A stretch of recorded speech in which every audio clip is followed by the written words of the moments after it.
जगन्नाथपुरी रथ यात्रा के दौरान घर पर भगवान श्री जगन्नाथ जी की पूजा कैसे करें, आइए जानते हैं आज के इस वीडियो में। तो आप सभी का स्वागत है।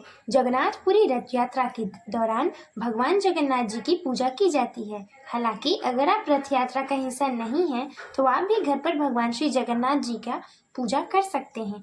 यहाँ मैं बताऊंगी कि घर पर भगवान जगन्नाथ जी की पूजा कैसे की जाएगी। जगन्नाथ रथ यात्रा भारत में मनाए जाने वाले सबसे महत्वपूर्ण त्योहारों में से एक है। यह उत्सव 9 दिनों तक चलता है। हर साल लाखों भक्त रथ यात्रा उत्सव का हिस्सा बनने के लिए उड़ीसा के पुरी में जगन्नाथ मंदिर जाते हैं। इस उत्सव जगन्नाथपुरी से शुरू होता है और आज यह पूरे देश में सर्वोच्च उत्साह और भक्ति के साथ मनाया जाता है। इस साल रथ यात्रा का 140वां उत्सव मनाया जाएगा। माना जाता है कि मंदिर में जाकर भगवान जगन्नाथ जी की पूजा करने से आपके जीवन में समृद्धि और सौभाग्य आता है। हालांकि अगर आप मंदिर नहीं जा सकते और भव्य समारोह में भाग नहीं ले सकते हैं तो आप घर पर ही भगवान श्री जगन्नाथ जी की पूजा कर सकते हैं। भगवान जगन्नाथ जी भगवान कृष्ण, भगवान विष्णु और नरसिंह रूप में पूजा की जाती है। उन्हें प्रसन्न करना आसान माना जाता है। यहाँ हम चर्चा करते हैं कि रथ यात्रा उत्सव के दौरान घर पर भगवान जी की पूजा कैसे करें। जगन्नाथ जी की मूर्ति या तस्वीर पूजा का सार है। आप भगवान जगन्नाथ जी, भगवान बलदेव और सुभद्रा देवी की लकड़ी की मूर्तियां खरीद सकते हैं। वे जगन्नाथपुरी में कई इस्कॉन मंदिरों में उपलब्ध हैं। अगर आपको एक नहीं मिल पाती है तो इन भगवान लोगों की तस्वीर ही ले लें और जगन्नाथपुरी मंदिर, इस्कॉन मंदिरों से भगवान जगन्नाथ की तस्वीर लें। आपने इस्कॉन मंदिरों में भगवान जगन्नाथ की मूर्तियों को उनके चेहरे पर बड़ी मुस्कान के साथ देखा ही होगा।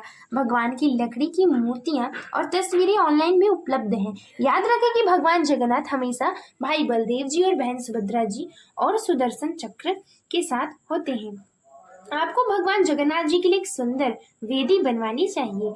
सुनिश्चित करें कि यह इतनी बड़ी हो कि भगवान आसानी से दिखाई दे। पूजा कक्ष में या अलमारी में या लॉकर में कभी भी छोटी मूर्ति या तस्वीर न रखें। इसके अलावा भगवान को अपने घर के कोने में न रखें।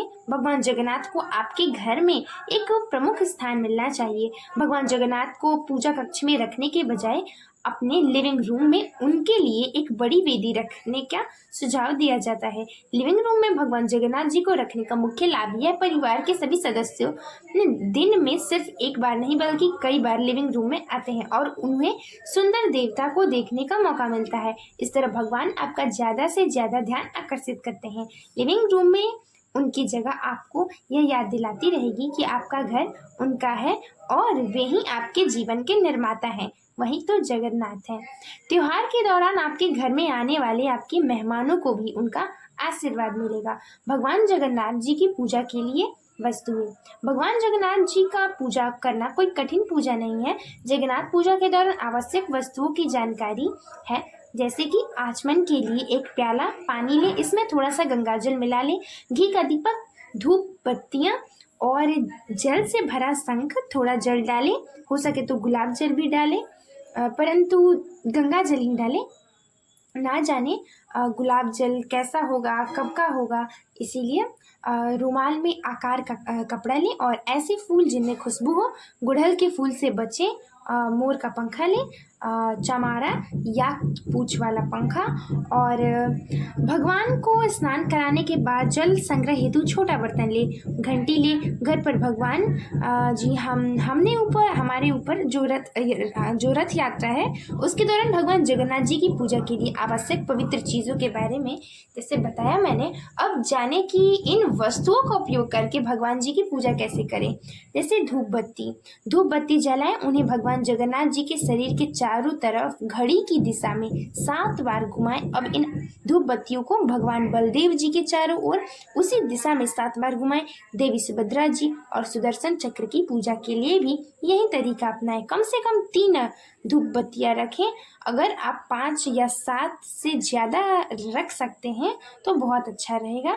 अब सबसे पहले भगवान जगन्नाथ जी के चरण कमलों में दीपक दिखाएं और घड़ी की दिशा में 4 बार उनके चरणों के चारों ओर घुमाएं। फिर इसे भगवान के पेट की ओर दिखाएं, पेट के चारों ओर 2 बार उसी तरह घुमाएं। अब दीपक को भगवान के सिर के चारों ओर 3 बार घुमाएं और अंत में भगवान के पूरे शरीर के चारों ओर उसी दिशा में 7 बार घुमाएं। भगवान जगन्नाथ जी की पूजा करने के बाद उसी घी के दीपक को भगवान बलदेव जी के पास लेके आए। इसी विधि का पालन करें। सबसे पहले दीपक को उनके पैरों के चारों ओर 4 बार घुमाएं, फिर पेट के चारों ओर 2 बार घुमाएं और सिर के चारों ओर 3 बार घुमाएं। पूरे शरीर के चारों ओर 7 बार घुमाएं। भगवान बलदेव जी की पूजा करने के बाद माँ सुभद्रा जी और सुदर्शन चक्र के पास जाएं और उनकी भी इसी प्रकार पूजा करें।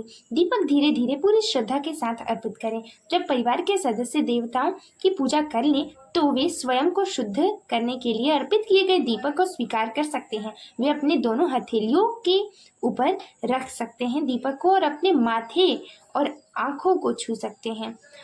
अब स्नान कराएं भगवान को। तो जल से भरे शंख को भगवान जगन्नाथ जी के सिर के ऊपर से 3 बार घुमाएं। उनके पूरे शरीर के ओर से चारों ओर से 7 बार घुमाएं। अब शंख से थोड़ा जल लें, छोटे बर्तन में डालें। इसके बाद बचे हुए जल उसी शंख का उपयोग भगवान बलदेव जी को स्नान कराने के लिए करें और शंख को भगवान बलदेव जी के सिर के चारों ओर 3 बार घुमाएं, दक्षिणावर्त घुमाएं और फिर उनके शरीर के चारों ओर 7 बार घुमाएं। इसके बाद शंख से थोड़ा पानी पहले की तरह और फिर उस बर्तन में डालें जिसमें आपने जगन्नाथ जी को स्नान कराने के लिए पानी इकट्ठा किया था। देवी सुभद्रा जी को और सुदर्शन चक्र की मूर्तियों को भी ठीक इसी तरह का चरण अपनाएं। शंख बजाकर भगवान को स्नान कराएं। मूर्तियों को स्नान कराने के बाद छोटे बर्तन में जमा जो पवित्र जल को अपने और अपने परिवार के सदस्यों में छिड़किए तो क्योंकि ये चरणामृत होता है। प्रभु को एक सूखे कपड़े का प्रयोग करें। भगवान को और सुदर्शन चक्र के स्नान कराने के बाद उनको एक छोटे से रुमाल के आकार का कपड़ा लें और इसे जगन्नाथ जी के पूरे शरीर पर 7 बार घुमाएं। भगवान बलदेव जी, सुभद्रा जी और सुदर्शन चक्र के साथ भी ठीक यही नियम अपनाएं और भगवान को पुष्प अर्पित कर सकते हैं। फूलों की थाली को जगन्नाथ जी के शरीर के चारों ओर 7 बार दक्षिणावर्त घुमाएं और इसी तरह बलदेव जी, सुभद्रा जी और सुदर्शन चक्र के प्रतिमाओं को भी 4 बार घुमाएं। अब कुछ फूल लें और उन्हें मूर्ति के चरणों में रख दें। भगवान को मोर पंखे का हवा दें।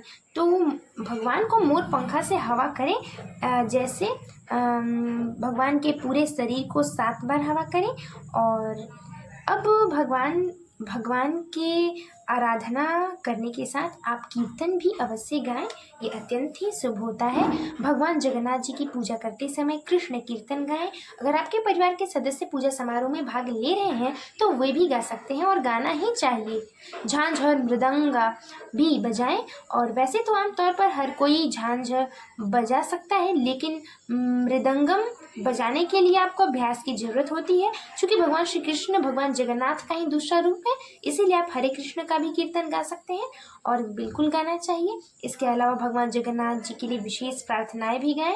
अगर आपको शंकराचार्य की जगन्नाथ अष्टकम प्रार्थना आती है या आपके पास उसका छंद है तो आप उसे भी गा सकते हैं। हालांकि इसके बोल और धुन थोड़ी कठिन है, लेकिन आप पहले से इसका अभ्यास कर सकते हैं, यानी कि आज इसका अभ्यास आप कर सकते हैं। भगवान की पूजा अत्यंत सावधानी और भक्ति के साथ करें। यह आपके जीवन के लिए एक अनुष्ठान नहीं होना चाहिए, क्योंकि पूजा आपको भगवान से जोड़ती है और उनका घर में स्वागत करती है। उस समय भाग लेते समय तनाव मुक्त, शांत और चौकस रहें। अपने घर को पवित्र स्थान में बदलने और घर में अच्छी ऊर्जा और खुशी का माहौल लाने के लिए प्रतिदिन प्रेम और देखभाल के साथ उनकी पूजा करें। भगवान को 5 दिए अर्पित करें, फिर गंगाजल से छिड़के, अंत में कपूर जलाएं, फिर आरती करें और शंखनाद के साथ पूजा की समापन करें। पूजा